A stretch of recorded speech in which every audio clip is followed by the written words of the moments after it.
आपको आंखें दिखा रहे हैं जिन्होंने दुनिया में 1400 साल में एक सुई नहीं बनाई, वो भी आपको आंखें दिखा रहे हैं। इसलिए कि भारत राष्ट्र के उन तमाम लोगों का पुरुषार्थ, उनके अंदर एक आदर का भाव, अपने इतिहास के प्रति उनके अंदर एक सम्मान हो। हमारे समाज में हजारों संगठनों ने उसे हटा के नपुंसक बनाया। आपको आपके लड़ने की क्षमता छीन ली, आपके तर्क करने की क्षमता छीन ली उन्होंने, और उन्होंने आपको एक रट्टू तोते की तरीके से कुछ रटा दिया और पूरा समाज उसे रट रहा है। और जब समाज चाटुकार, डरपोक और लालची होता है तो उसके नेता भी लालची और चाटुकार होते हैं। इसलिए आपको 70 सालों में जो हुआ उसके लिए आप जिम्मेदार हैं, मैं जिम्मेदार हूं। वो समाज के ठेकेदार जिम्मेदार हैं जिन्होंने आपको सच बात न पता चले, क्योंकि सच बात पता चलने से उनका संगठन और उनका अस्तित्व खतरे में पड़ सकता है। कोई भी संगठन राष्ट्र से बड़ा नहीं हो सकता, कोई मनुष्य राष्ट्र से बड़ा नहीं हो सकता। जब हमारे समाज में महान पुरुषों की बात होती है तो स्वामी विवेकानंद भी हैं, अरविंदो भी हैं, और महाराष्ट्र से निकले हुए छत्रपति शिवाजी भी हैं, सावरकर भी हैं, सुभाष चंद्र बोस भी हैं। लेकिन इनका नाम बहुत सारे लोग लेने से अपनी दुकान न बंद हो जाए, इसलिए उनका नाम नहीं लेते। इसलिए मेरे मूल में कभी कोई पार्टी और देश नहीं है। बड़े बड़े लंबे व्याख्यान होते हैं, 5-7 घंटे के होते हैं, लेकिन उन व्याख्यानों में हमारी अपनी कमी क्या है, हमने कहां गलती की है, यह समाज को नहीं बताते। इसलिए आप जब यादव होके, ठाकुर होके, बनिया होके, ब्राह्मण होके, ऊंची जाति नीची जाति के नाम से वोट देते हैं तो आपको लुटेरे और चोर नेता मिलते हैं। इसलिए मैं आपको इसलिए मुबारकबाद देता हूं और हर मन से देता हूं।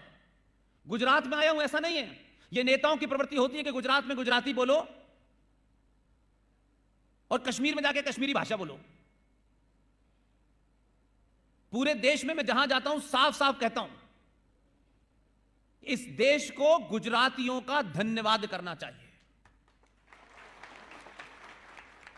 इसलिए कि आपके बारे में कहा गया कि ये मीठा खाना खाते हैं, बिजनेस करते हैं, ये फौज में नहीं जाते, ये डरपोक लोग हैं। लेकिन आपने हजारों साल पुरानी सनातन संस्कृति के इस महान राष्ट्र में, कोई आज के जमाने में 1 मिनट के लिए अपना पेन भी नहीं देता है।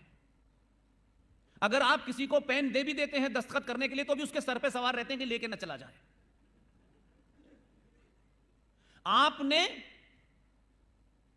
15 साल जिस आदमी को ठोंक पीट के डॉक्टर बनाया, आपको लगा कि इसका काम गुजरात में हो गया है, इसलिए आपने भारत को दे दिया और दिल्ली भेज दिया। और ये दिल, ये जो आपने परोपकार किया है, एक बार नहीं किया। जिसे 2014 में भेजा था, दिल्ली में बड़े बड़े रैकेटियर हैं, बड़े बड़े दलाल हैं, हर पार्टी में हैं, ऐसा नहीं है कि कुछ पार्टियों में नहीं, सब में हैं। उन दलालों ने सोचा कि ये खिचड़ी खाता है, खाकड़ा खाता है, इसको हम बताएंगे क्या खाना है।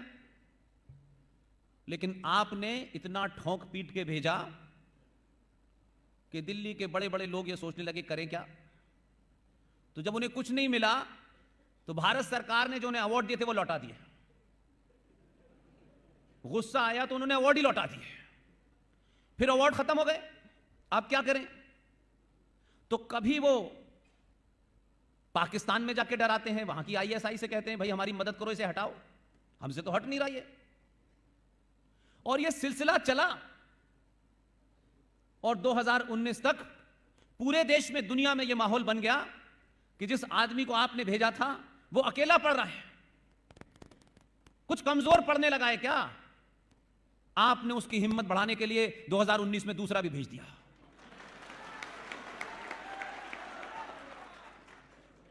अब स्थिति यह हो गई है कि जो लोग 2014 वाले को डरा रहे थे वो कहते हैं पहला वाला अच्छा था यार,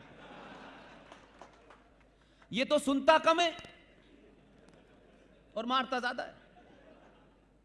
इस सिलसिले को गुजरात का एक एक नागरिक याद रखे कि जब तक आपके शरीर में जान है तब तक हर 5 साल के बाद इससे भी बड़ा खतरनाक भेजिएगा। ये रोकिएगा मत। और पूरे देश के तमाम लोगों को जो राजनीति के अपने आप को चाणक्य समझते हैं, आपकी देखा देखी भारतीय राजनीति में एक होड़ लग गई है, एक रेस लग गई है। उसी का परिणाम है कि जो लोग ये समझते थे कि दिल्ली का रास्ता उत्तर प्रदेश होके जाता है, आपने उत्तर प्रदेश वालों को मजबूर कर दिया ऐसा चुनना जो ये कहता हो कि जिस भाषा में समझोगे उस भाषा में समझा दूंगा। इस पुरुषार्थ को कमजोर मत पड़ने देना, क्योंकि ये कई 100 सालों के बाद जगा है। और कोई दलाल, कोई चाटुकार आपके बीच में आए और नए नए ज्ञान देने लगे, उसको अपने बीच से अलग थलग कर दीजिएगा। 700-800 साल के बाद आपको अपने होने का बोध हुआ है। आपकी ये माताएं बहनों के सम्मान की बात होने लगी है। भारतीय राजनीति में 70 साल के इतिहास में जो भी पॉलिटिकल साइंस के गुरु हैं, जो भारतीय राजनीति को पास से देखते हैं, वो ये यकायक समझते हैं कि भारत में कुछ हो गया है। इसलिए जो बुद्धिजीवी भी हैं इस देश के, वो भी लंबे समय से चाटुकारिता करने के कारण सही बात लोगों को नहीं पता।